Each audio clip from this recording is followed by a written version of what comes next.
Hello everyone, welcome to Uttam's academy. మరి అన్నంత పని అయిందండి. గ్రూప్ 2 వాయిదా లేదు. గ్రూప్ 2 వాయిదా లేదు. ప్లీజ్ రిమెంబర్, గ్రూప్ 2 వాయిదా లేదు. మరి వేలాది మంది అభ్యర్థులు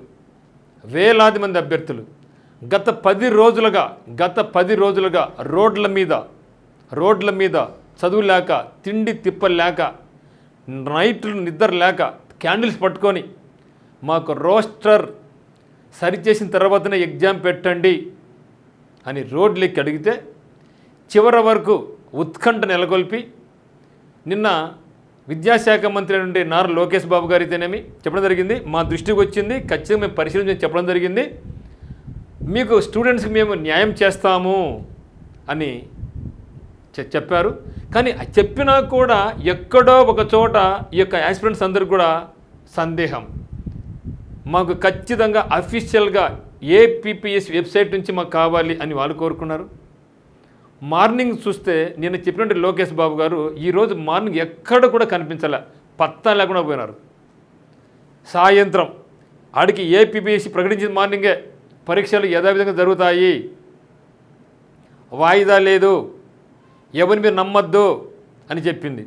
తర్వాత మళ్ళీ తిరిగి మన ముఖ్యమంత్రి గారు చంద్రబాబు నాయుడు గారు మేము అభ్యర్థుల పక్షానే ఉన్నాం, ఏపీపీఎస్సీకి మేము విన్నవించాం, ఖచ్చితంగా నెక్స్ట్ మంత్ వాయిదా ఉంది కాబట్టి ఆ యొక్క వాయిదా అంటే హైకోర్టు తీర్పు ఉంది కాబట్టి హైకోర్టు తీర్పు తర్వాతనే ఎగ్జామ్ పెట్టుకొని చెప్తామని గవర్నమెంట్కి అంటే ఏపీపీఎస్సీకి మేము లెటర్ రాసినాం అని చంద్రబాబు నాయుడు గారు కూడా చెప్పడం జరిగింది. మరి ఇప్పుడేమో చాలామంది, ఎందుకంటే ఇప్పటికీ కూడా చాలా హైదరాబాదులో, వైజాగ్లో, గుంటూరులో ప్రతి జిల్లాలో కూడా వేలాది మంది అభ్యర్థులు నిరసన తెలుపుతూ ఉన్నారు. చదువు లేదు, చదువు సంఖ్యనాగిపోయింది. నిరుద్యోగ అభ్యర్థులు వాళ్ళకి వేదన. ఇప్పుడు రేపు ఎగ్జామ్ ఉందని చెప్పితే హైదరాబాద్లో ఉండే యువత ఇప్పుడు ఎట్ట రావాలా, వైజాగ్లో ఉండే వాళ్ళు ఎక్కడికి పోవాలా, ఎగ్జామ్స్ అంటే వాళ్ళు ఎట్ట చేరుకుంటారు? చాలామంది తమ జిల్లాలో ఉన్నప్పటికీ ఎక్కడో మారుమూల ప్రాంతంలో ఎక్కడో చాలా దూరంలో ఎగ్జామ్ సెంటర్ ఉంది, అక్కడికి ఎక్కడ చేరుకుంటారు? ఏంది పరిస్థితి అసలు? అంటే మీరేమో ఆటాడుకుంటున్నారు విద్యార్థులతో, నిరుద్యోగులతో. మీకు తెలుసు కదా, ఎమ్మెల్సీ చిరంజీవి గారు చెప్పారు కదా, వైసీపీ గవర్నమెంట్లో నోటిపించినప్పుడే రోస్టర్ విధానం తప్పు ఉంది అని ఆ రోజు చిరంజీవి గారు చెప్పారు కదా అభ్యర్థులకు. మా గవర్నమెంట్ వచ్చే దీన్ని మీరు సరిచేసి మీకు ఎగ్జామ్ పెడదని చెప్పారు కదా. మరి అనుకున్నట్లే పోయిన గవర్నమెంట్ మీద అనేక మంది నిరుద్యోగ యువత చాలా అసహనంగా, కోపంగా ఉంది కాబట్టి మిమ్మల్ని గెలిపించారు. మరి ఈరోజు మీరేం చేశారు? నిద్రపోతున్నారా? 8 months అయింది కదా, మరి అప్పుడు పోస్ట్పోన్ అయింది కదా ఒకసారి, అప్పుడు ఏం చేశారు? మరి మీరే కదా ఎగ్జామ్ ఇప్పుడు మరి పోస్ట్పోన్ చేసింది, మీరు February 23 మీరే కదా చెప్పింది కూడా. మరి అప్పుడు నిద్రపోతున్నారు ఏమన్నా? అంటే ఏ గవర్నమెంట్ ఇచ్చినా ఇంతే నిరుద్యోగులు ఆడుకోవడమేనా? సో నిరుద్యోగ యువత ఈ విధంగా చాలా చాలా తీవ్ర మనోవేదనకు గురి అయిపోయింది. ఇప్పుడు టైం ఎంత అండి? 8 గంటల పైన. ఇప్పుడు 8 గంటల పైన మీరు ఏపీపీఎస్సీ గ్రూప్ 2 మెయిన్ పరీక్షలపై ఉత్కంఠ విడింది.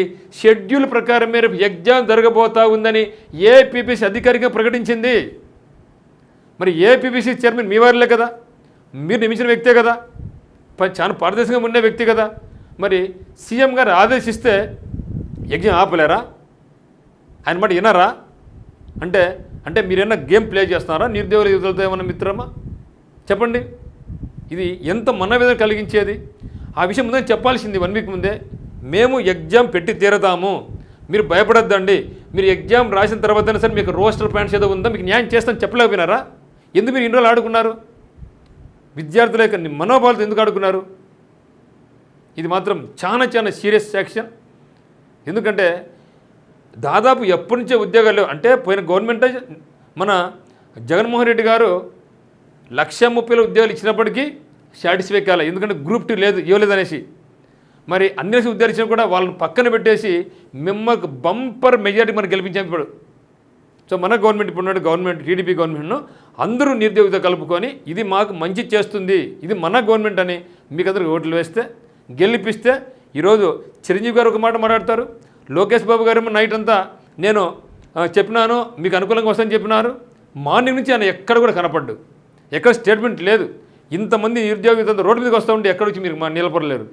సీఎం గారు చంద్రబాబు నాయుడు గారు కూడా లాస్ట్ వరకు 4 గంటలకు మేము పంపించామని చెప్పడం జరిగింది. ఏంది అసలుకి ఇది? అంటే ఇది ఒక ఇంత పెద్ద ఉద్యమం, వేలాది మంది జీవితాలతో ముడిపడినటువంటి ఈ యొక్క ఎగ్జామినేషన్ ఇంత నిర్లక్ష్యంగా మీరు తీసుకుంటారా? సరే ఏం చేయాలనుకుంటున్నారు నిరుద్యోగ యువతను మీరు? సో అని ప్రతి ఒక్కరు ఇప్పుడు గవర్నమెంట్ ప్రశ్నిస్తున్నారనమాట. వాళ్ళకి ఆవేదన ఆ విధంగా ఉందన్నమాట. తీరా ఎప్పుడు ఉన్నట్లుండి ఇప్పుడు ఏపీపీఎస్సీ అధికారికంగా లేదు, ఎగ్జామ్ జరగబోతా ఉందంటే మరి ఎక్కడ రావాలి? హైదరాబాద్ నుంచి బుకింగ్ చేసుకోగలరా? అయినా ఒకవేళ వచ్చిన ట్రైన్కి రాగలరా? ఎక్కడో హైదరాబాద్ ఉండే అభ్యర్థి కుప్పం పోవాలి, ఇక్కడ హైదరాబాద్ ఉన్న వ్యక్తి కడపకు రావాలి, ఇక్కడ హైదరాబాద్ ఉన్న వ్యక్తి గుంటూరు పోవాలి, వైజాగ్ ఎట్ట పోగలడు ఈ టైంలో? చెప్తే మీరు పగులంతా ఏం చేస్తున్నారు? సో ఒక పక్క అయితే మాత్రం ఇక ఏపీపీఎస్సీ క్లియర్గా ఉందని నాకు తెలుస్తూ ఉంది. ఎందుకంటే మార్నింగ్ చెప్పినారు వాళ్ళు నమ్మద్దు, జరుగుతుంది ఎగ్జామ్ జరుగుతుంది చెప్పినారు, 2 గంటలకు చెప్పినారు జరుగుతుంది అనేసి. ఇప్పుడు కూడా అదే స్టాండ్ మీద ఉన్నారు వాళ్ళు. కానీ గవర్నమెంటే స్టాండ్ మీద లేదు. ఎన్ని సోషల్ మీడియాలో అన్ని రకాల వాళ్ళు, స్టూడెంట్స్ పరంగా అయితేనేమి, మీడియా అయితేనేమి, పత్రికా మీడియా అయితేనేమి, అన్ని రకాల ఛానల్స్, ఎడ్యుకేషన్ ఛానల్స్ అయితేనేమి, లాస్ట్కు పొలిటికల్ ఛానల్స్ కూడా దీన్ని స్పందించి ఖచ్చితంగా నిరుద్యోగులకు న్యాయం చేయాలి, గవర్నమెంట్ స్పందించాలి అని చెప్తే మరి చంద్రబాబు నాయుడు గారు ఇంత పెద్ద రక్త జరుగుతూ ఉంటే బయటకు వచ్చి మాట చెప్పలేరా? కానీ మీరు చెప్పినా కూడా వినని స్థితి ఉందా? ఏపీపీఎస్సీ చైర్మన్ గారు చెప్పండి. ఇప్పుడు తీర్పు ఏం చెప్తున్నారంటే ఎన్నికల కోడ్ ఉన్నందున గ్రాడ్యుయేట్లకు ప్రయోజనం కల్పించి నిర్ణయం తీసుకోలేమని తేల్చెప్పింది. ఇది ఎన్నికల సంఘంతో ముడిపడి ఉంది కాబట్టి, ఇదంతా గ్రాడ్యుయేట్స్ కాబట్టి, సో గ్రాడ్యుయేట్స్కు ప్రయోజనం కలిగే విధంగా నిర్ణయం తీసుకోలేమనేసి ఏపీపీఎస్సీ చైర్మన్ గారు హ్యాపీగా గవర్నమెంట్ రిప్లై ఇవ్వడం జరిగింది. ఇది మాత్రం చాలా ఏ ఒక్క నిరుద్యోగి కూడా ఈ గవర్నమెంట్ని ఇంకా క్షమించలేడేమో. జగన్మోహన్ రెడ్డి గారిని ఏ విధంగా అయితే ద్వేషించి మీకు ఓట్లు వేశారో, మరి మన గవర్నమెంట్ ద్వేషించారో రేపు వేరుగా ఓట్లేస్తే చెప్పలేము.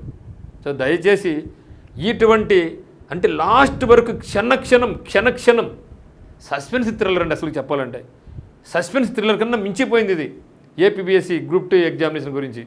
మరి చూడాలి ఏం జరుగుతుందో. అనేక మంది వేలాది మంది యువత రోడ్ల మీదకి వచ్చినా కూడా గవర్నమెంట్ స్పందించలేదంటే ఇప్పుడు ఏం చెప్పుకుంది గవర్నమెంట్? మేము చెప్పినాము ఏపీపీఎస్సీ చైర్మన్ గారికి, వాళ్ళు పెట్టలే, మా తప్పు లేదని చేతులు దులుపుకోవడానికి ఏమని చెప్పింది. తప్పు కదా ఇది, చాలా తప్పు కదండి. గ్రూప్ 2 ఎన్ని వేలు అయింది? 1,30,000 ఉద్యోగాలు ఇచ్చినప్పుడు వైసీపీ గవర్నమెంట్ కూడా కాదని మన గవర్నమెంట్కి ఎందుకు పట్టం కట్టారు ఈరోజు అంటే గ్రూప్ 2 కోసం, టీచర్స్ ఉద్యోగాల కోసం. మరి ఏం చేసాం మనం? ఈవెన్ ప్రతి ఒక్కరు కూడా ప్రజెంట్ ఈ యొక్క గవర్నమెంట్కు అనుకూలంగా ఉన్న వాళ్ళైతేనేమి, వ్యతిరేకంగా ఉన్న వాళ్ళైతేనేమి చెప్పడం జరిగింది. ఖచ్చితంగా విద్యార్థులు నిరుద్యోగం వాళ్ళు ఏదో చెప్తూ అడుగుతున్నారు, రోస్టర్ పని అడుగుతున్నారో వాళ్ళకి న్యాయం చేయాలి అని అడుగుతూ ఉంటే లాస్ట్కి ఏమైందండి? అంతా అయిపోయింది. ఇప్పుడు ఏం ప్రయోజనం ఉంది? వేలాది మంది అభ్యర్థులు రోడ్ల మీద ఉన్నారు, వాళ్ళు రేపు ఎగ్జామ్ రాస్తలేరు తెలియదు. గ్రూప్ 2 కోసమే కదా వాళ్ళు ఇన్నేళ్ళు, 5 ఏళ్ళు 10 ఏళ్ళు అయింది వెయిట్ చేసి దీనికోసమే కదా.